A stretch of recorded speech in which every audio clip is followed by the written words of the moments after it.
Au nom du Père et du Fils et du Saint-Esprit, ainsi soit-il. Chers amis, donc, nous fêtons le Sacré-Cœur de Jésus. Vous savez que Saint Jérôme a traduit le verbe transpercé il l'a rendu par le verbe ouvrir. Le soldat longin perce le cœur de Jésus. C'est comme ça, c'est écrit comme ça en grec. Et puis Saint Jérôme, quand il va traduire, il va écrire apérouit. Le soldat ouvre le cœur de Jésus. C'est la même chose, bien évidemment. Il l'ouvre d'une blessure, il le transperce, mais cela nous indique qu'on peut rentrer à l'intérieur du cœur, que ce cœur devient une porte d'entrée et de sortie. On peut rentrer dans le cœur, on peut aller s'y cacher, et il peut en sortir beaucoup de grâce sur nous. C'est saint Augustin, un des premiers commentateurs de l'Écriture, qui fait remarquer cela, que c'est le verbe ouvrir qui est employé en latin, et c'est très intéressant, parce que cela ouvre beaucoup de significations. Alors, du cœur de Jésus sort un flux d'eau et de sang. L'évangile selon saint Jean, dans l'évangile selon saint Jean, le Seigneur Jésus lui-même appelle ce flux un flux d'eau vive. Vous voyez, l'eau vive, parce que c'est de l'eau mélangée à du sang, donc c'est de l'eau vive.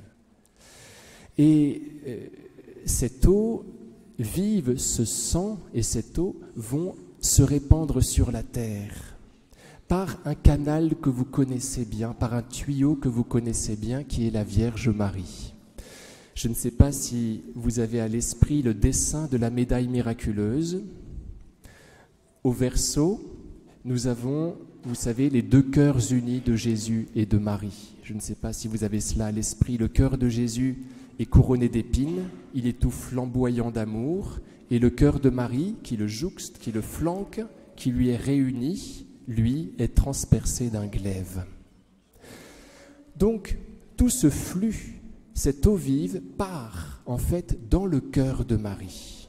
Et Marie ensuite va, avec le cœur de Marie qui est ouvert lui aussi, va pouvoir le transmettre sur le monde. Jésus estime que sa tendresse masculine ne nous convient pas. Elle est encore trop rude pour nous. Il faut qu'il la fasse passer par le cœur de sa maman pour qu'elle nous arrive vraiment en vraie tendreté, en vraie tendresse. Alors, le cœur de Marie absorbe tout l'amour de Jésus. Souvenez-vous, chers amis, de l'Évangile selon saint Luc, où il était dit du cœur de Marie, où il était dit du cœur, et tout le monde regarde vers la gauche, où il était dit du cœur de Marie qu'elle absorbait dans son cœur tous les événements de son fils. Vous savez, quand les bergers viennent visiter Jésus, à ce moment-là, la Vierge Marie absorbe cet événement-là dans son cœur. Et après qu'elle a recouvré Jésus au temple, eh bien, il est dit du cœur de Marie qu'elle absorbe encore cet événement. Elle se remplit de tout le Fils. Et elle va transmettre le Fils. Alors c'est pour ça, chers amis, qu'on dit que le cœur de Marie est immaculé, c'est-à-dire sans tache. Parce que souvenez-vous, le péché c'est un manque, le péché c'est un vide. Dès lors que le cœur de Marie est plein, il est immaculé. Vous voyez comment Marie est sans tache?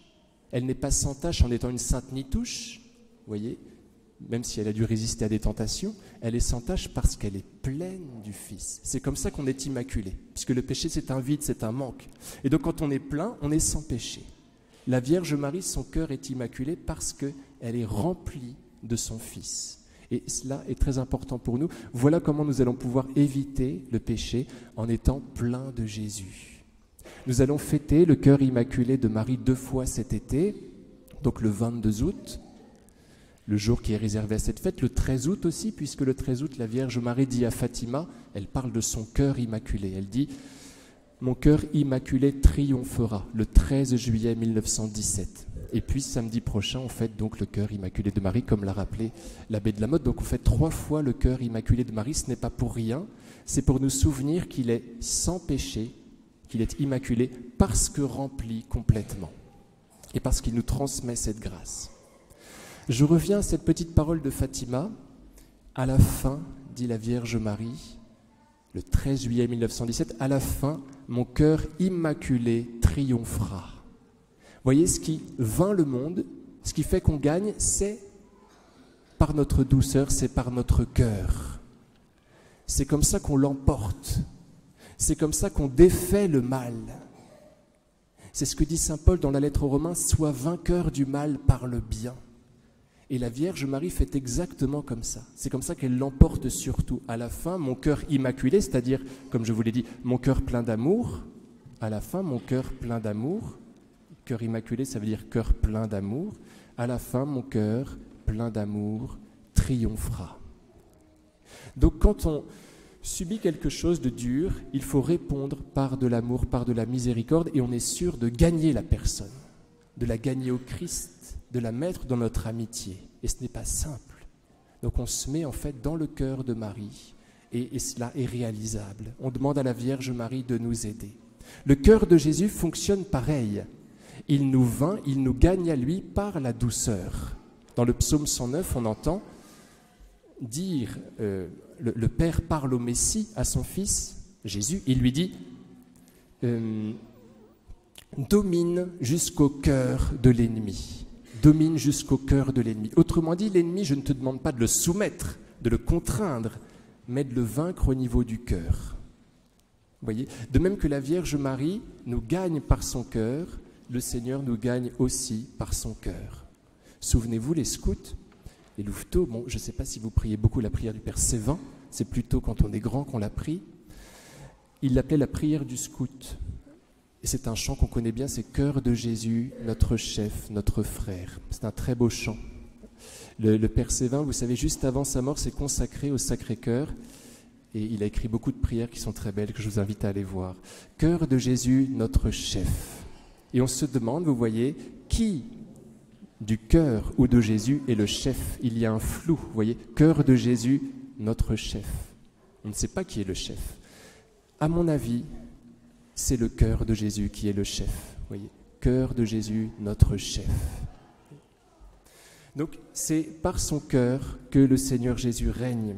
Chers amis, le mystère d'iniquité est battu par le mystère de la miséricorde.